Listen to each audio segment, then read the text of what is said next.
Hello दोस्तों, आज देखा हम इतना घोटले हैं सार के खाए के मन है इनके देखा इतना सार।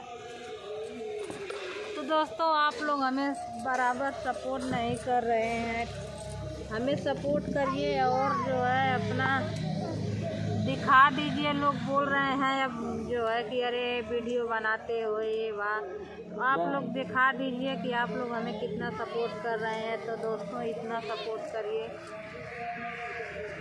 कम से कम देखा लोगन ये तो अरे तो आलू ना कुछ मिलत है, आलू का साग बनावत है, आलू पतई पोतत है यहाँ।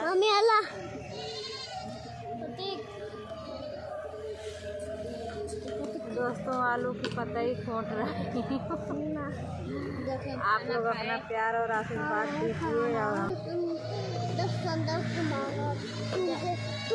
खाना खा